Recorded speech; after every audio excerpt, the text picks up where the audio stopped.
Yung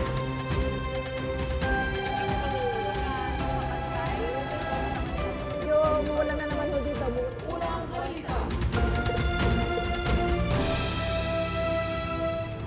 Magandang umaga, narito na mga unang balitang hatid ng GMA Integrated News. Naglabas sa mga larawan at video ang Philippine Coast Guard para ipakitang katuwang umano ng China Coast Guard ang Chinese Maritime Militia vessels na nakaangkla sa Sabina o Escoda Shoal sa West Philippine Sea.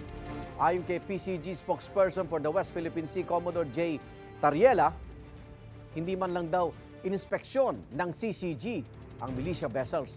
At sa halip, nakipag-usap daw sila sa mga crew ng barko na tila dati na silang magkakakilala. Malinaw din daw na walang ginawang formal na boarding procedure para questionin ang pananatili roon ng militia vessels kahit hindi naman nangingisda. Indikasyon umano ito na kinikilala ng CCG bilang kasangga ang Chinese Maritime Militia sa panghihimasok nila sa exclusive economic zones ng Pilipinas at iba pang bansa sa South China Sea. Sinisikap pa ng GMA Integrated News sa kunin ng pahayag ng Chinese Embassy kaugnay niyan. Katataas lang ng singil ng Meralco ngayong buwan, inaasahang tataas pa ito sa Oktubre uli.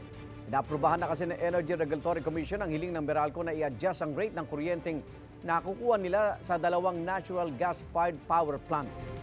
Kaya tayong 32 hanggang 33 centavos kada kilowatt hour ang magiging dagdag sa singil sa loob ng 12 buwan simula Oktubre. Para sa Meralco customer na kumukonsumo ng 200 kilowatt hours na kuryente kada buwan, nasa 66 pesos ang pagtaas niyan sa inyong electricity bill. Biyaya ang itinuturing ang pagdami ng supply ng tamban sa Iloilo. Pero nangangamba ang ilang nagtitinda ng bawas kita dahil bagsak presyo na o kaya itinatapon na lang ang sobrang supply ng tamban. Live mula sa Iloilo City, may unang balita si Zen Kilantang Sasa ng GMA Regional TV. Zen! Mariz, maayong aga, sandamakmak na isdang tamban ang nahuli ng mga mangingisda sa karagatan na sakop ng Concepcion, Iloilo nitong mga nakaraang araw. Ang bentahan daw niyan, nasa 50 pesos na lang ang kada banyera. Umaabot sa 5 tonelada ang nahuhuling tamban kada araw ang dinadala ng mga mangingisda sa fishport ng Concepcion, Iloilo. Ayon sa Local Economic Enterprise Office ng Bayan, season ngayon ng tamban kaya natural lang na sagana ang huli. Dahil dito, bumaba ang presyo ng tamban. Mula sa 500 pesos kada banyera, may mga pagkakataong nasa 50 pesos na lang ito kada banyera. Hindi pa sa 300, ya down sa 200, minsan tag 100 na lang. Minsan may 50 na lang ang per banyera. Ayon sa LEEO, hanggang 4 na tonelada lang ang naibebenta. May ilan daw na bumibili ng isda at ipinamimigay ito sa mga tao sa barangay. Ang natira, ibinabalik sa dagat at itinatapon. Kaya ginakaon man sa mga iba na isda. Okay. O kasag o ano klase sa mga isda. Ginakaon man siya. Sa report na natanggap ng Bureau of Fisheries and Aquatic Resources Region 6, halos 1 linggo na ang pagdagsa ng tamban sa Concepcion. Tinitingnan na posibleng epekto ito ng close season ng Visayan Sea para sa tamban at iba pang isda na ipinatupad noong November 2023 hanggang March 2024. So you allow the fish to grow, you allow the fish to breed. So meaning it has something to do with para magtaas ang populasyon, magdamo. Kagamo ng epekto. Kabilang rin sa dahilan sa pagdami ng supply ng tamban sa bayan ay ang maraming marine protected areas. Itinuturing na malaking biyaya ng Iloilo Provincial Agriculture's Office ang pagdagsa ng mga tamban. Pero pinangangambahan nila ang posibleng pag-harvest ng juvenile fish. We might have nga less ang aton nga mangin mo ang mga breeders naton comes November. Okay, kung masige ang aton nga harvesting.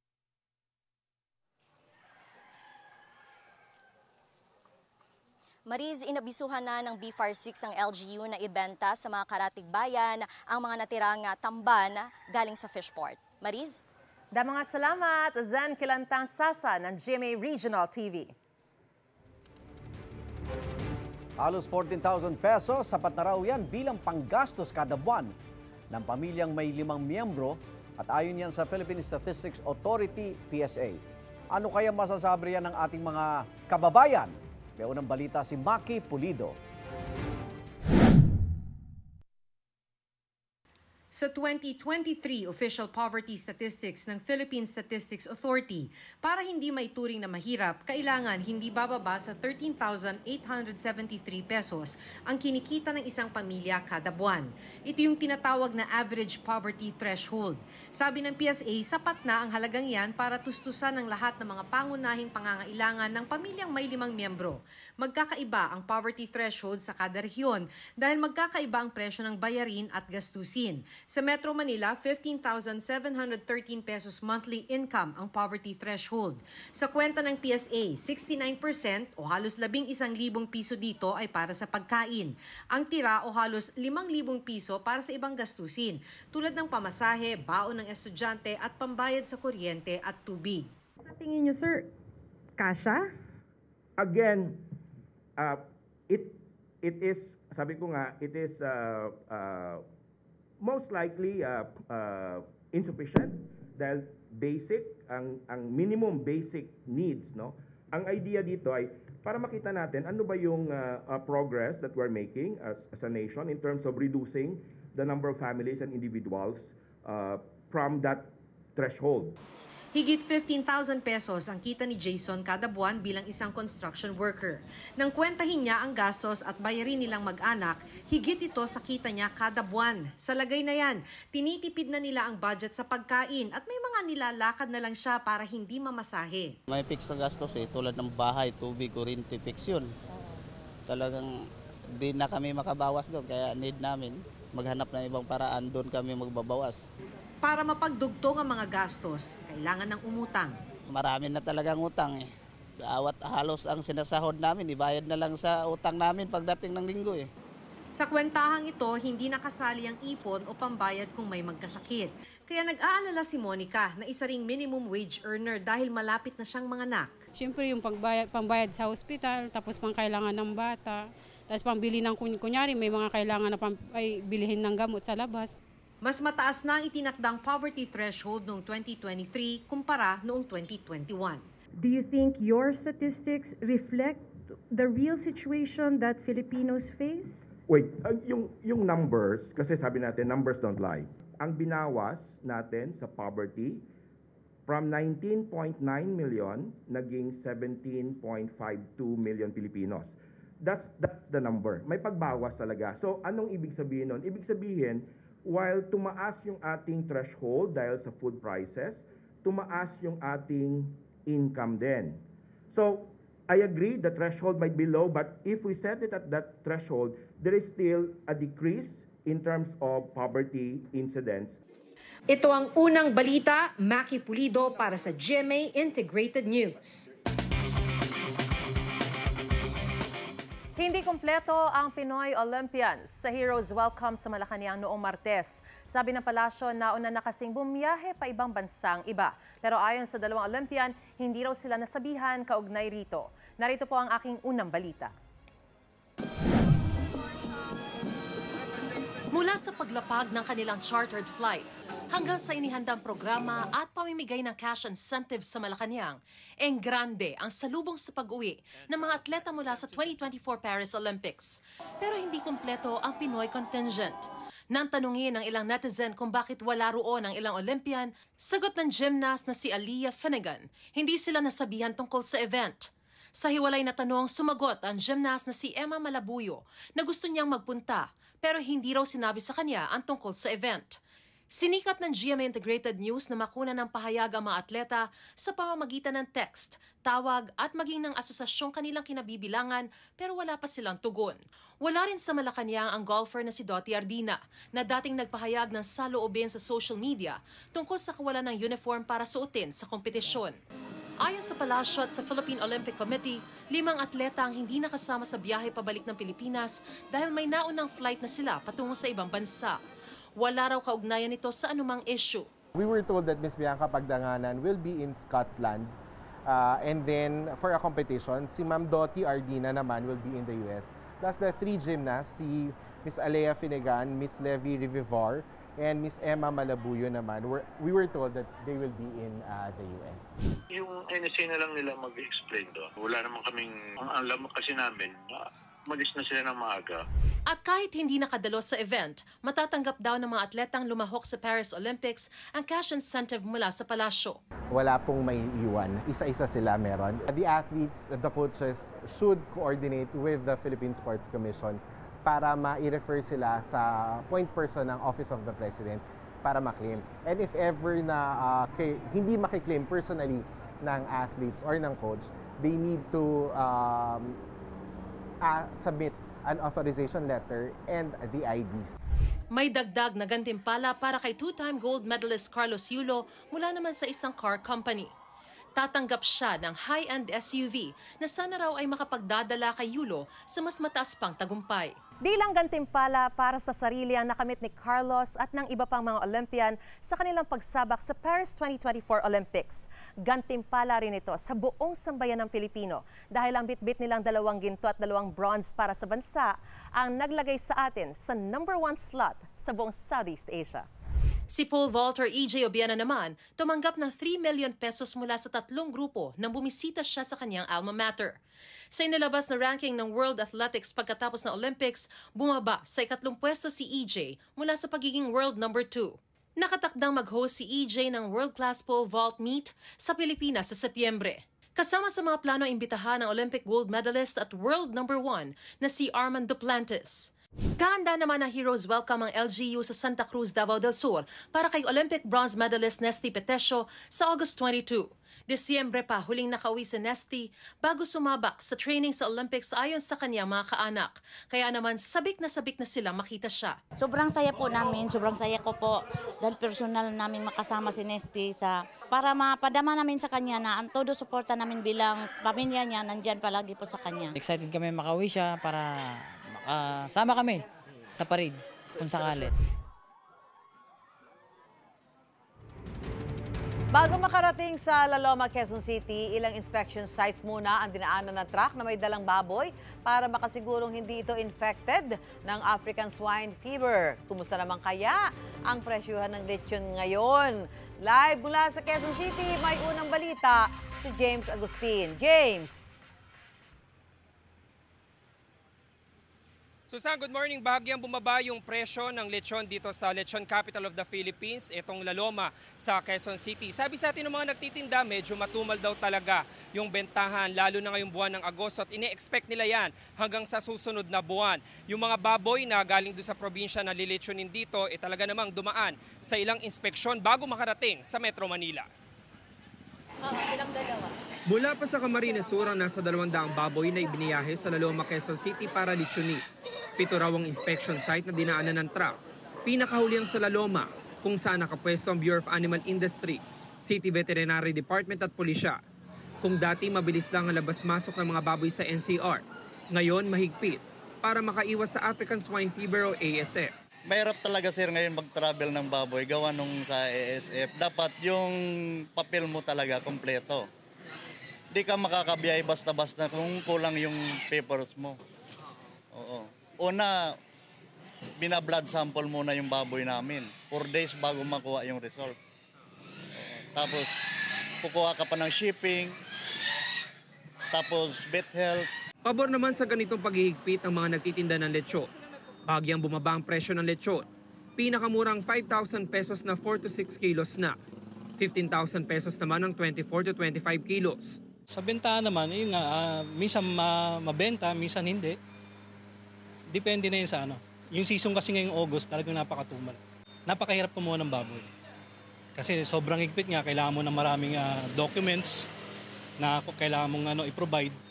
Si Maricar maagang bumili ng lechon na pagsasaluhan nila sa pagdiriwang ng 60th birthday ng kanyang nanay ngayong araw. Tingin ko naman okay naman po eh. Kasi po? Safe naman po ngayon yung di naman po siguro lahat ganun yung baboy. Para sa amin, safe. Kasi siyempre, ilang beses na kami nakabili dito, hindi naman siguro silang bibenta ng yung lumalabas na may sakit ngayon, di ba? Yan din naman ang sinisiguro ng mga nagtitinda sa kanilang mga mamimili. Guaranteed na malinis yung baboy namin, walang sakit. Huwag mag-aalala yung mga tao kasi secured yung baboy namin na meron documents, dumaan sa quarantine, kinunan ng blood sample. Susan, sabi sa atin ng mga nagde-deliver ng baboy dito, kung dati ay 1 to 2 days lamang bago maibagsak yung baboy dito. Ngayon umaabot ng 3 to 4 days. Depende pa kung gaano kalayo yung probinsya dahil nga sa dami ng mga inspection site na kinakailangan nilang daanan. Yung mga inspection site naman tulad halimbawa dito sa Laloma sa loob ng Metro Manila ay 24 oras po nagbabantay yung mga otoridad. Yan ang unang balita mula rito sa Quezon City. Ako po si James Agustin para sa GMA Integrated News. Sinampahan ng reklamong double murder ang mga suspect sa pagpatay sa beauty pageant contestant na si Geneva Lopez at sa kasintahan nitong Israeli na si Hit Shaq Cohen. 5 ang inireklamo ng pamilya ni Lopez at ng PNP-CIDG sa Department of Justice. 4 sa kanila ay nasa kustodiya ng PNP, kabilang ang 2 pulis na sinibak na sa serbisyo. Kasama naghain ng salaysay si alias Junjun, ang key witness na nagturo sa quarry site na pinaglibingan kina Lopez at Cohen sa Capas, Tarlac. Pinaigting ng pulisya ang pagbabantay sa ilang lugar sa Maynila sa ikatlong araw ng kilos protesta ng Grupong Manibela bilang pagtutol sa Public Transport Modernization Program. May unang balita live si Jomer Apresto. Jomer!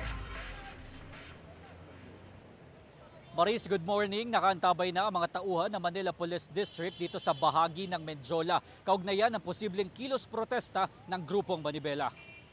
Nilagyan na ng barikada ang entrada ng Mendiola para masiguro na hindi makakapasok ang mga rallyista. Ayon sa Manila Police District, bukod sa Mendiola, binabantayan din nila ang boundary ng Welcome Rotonda. Aabot raw sa halos 500 mga pulis ang kanilang ipinakalat para masiguro na magiging ligtas sa publiko ang transport strike ngayong Biyernes. Sa panayam ng GMA Integrated News kay Marval Buena, ang chairman ng Manibela, sinabi niya na hindi bababa sa 30,000 mga jeep ang hindi babiyahe ngayon sa Metro Manila, habang hindi naman bababa sa 80,000 sa buong bansa. Lain daw ng kanilang strike na magpahayag ng hinaing kasunod ng pagsuporta ni Pangulong Bongbong Marcos sa PUV Modernization Program. Naikutan naman natin ang ilang pilahan ng jeep kabilang ang Juan Luna Divisoria. Karamihan sa mga tsuper dito ay consolidated na, pero suportado pa rin daw nila ang mga kapwa tsuper na patuloy na ipinaglalaban ang kanilang prangkisa.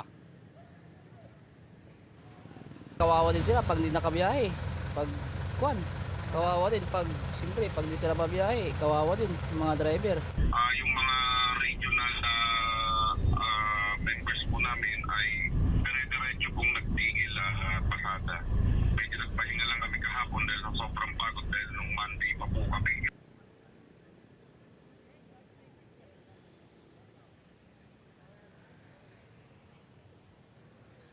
Samantala, Maris, ang sinabi naman ng Manibela na posible magtapos ang kanilang programa sa Baclaran mamayang alas 5 ng hapon. At yan ang unang balita mula dito sa Maynila. Ako po si Jomer Apresto para sa GMA Integrated News. Ang inaasahan namang Day 3 ng kilos protesta ng Grupong Manibela hindi pa nagsisimula sa Caloocan. May unang balita live si Bea Pinlac. Bea! Maris, pasado alas 7 ng umaga na pero wala pa ring bakas ng kilos protesta na isasagawa sana ng ilang jeepney driver at operator dito sa Monumento Circle ngayong araw. Isa ang Monumento Circle sa mga lugar na pagdarausan dapat ng transport strike dito sa Metro Manila. Sa pahayag ng Grupong Manibela, magsisimula ng alas 6 ng umaga ang kanilang kilos protesta at magtatagal ng 3 oras. Pero sa ngayon, normal pa ang daloy ng trapiko rito. Marami pang namamasada ng mga jeep at wala pa ring isinasagawang protesta. Ang ilang jeepney driver na nakausap natin, hindi na makikiisa sa transport strike ngayon dahil consolidated na raw sila.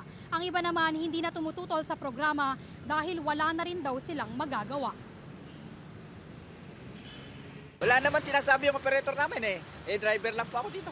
Ang modernized, natural lang yan, tama lang yun. Pero yung sinasabi nilang face out, yun ang inayon.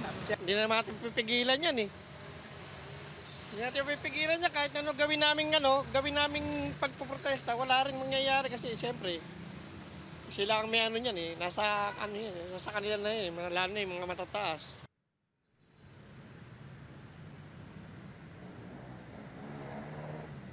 Maris, may ilang pulis dito ngayon na idineploy para i-monitor ang sitwasyon at meron din silang itinayo na command post sakaling matuloy ang nakaplanong kilos protesta. Ayon naman kay Manibela Chairman Marval Buena, tila nagkamali raw sila nang itinimbre nila ng maaga yung kanilang mga strike center ngayong araw dahil aniya hindi pa sila nakapaghanda na ang LGUs ng mga libreng sakay. At yan ang unang balita mula rito sa Caloocan City. Bea Pinlac para sa GMA Integrated News.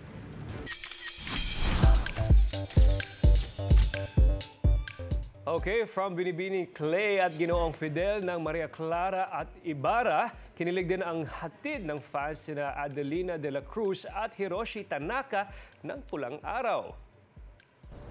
You work here? No. May I ask, what is your name? Hiroshi! After 10 years, reunited ang childhood friends na sina Adelina, played by Barbie Forteza, at Hiroshi, played by David Licauco, sa latest episode ng Kapuso family drama na Pulang Araw. Nagkausap sila sa labas ng negosyo ng pamilya ni Hiroshi. At hindi makapaniwala si Adelina na si Hiroshi na ang kaharap niya. Ang ibang exciting scenes ni Adelina at Hiroshi, abangan po sa Pulang Araw gabi-gabi pagkatapos ng 24 oras dito lang po sa GMA Network.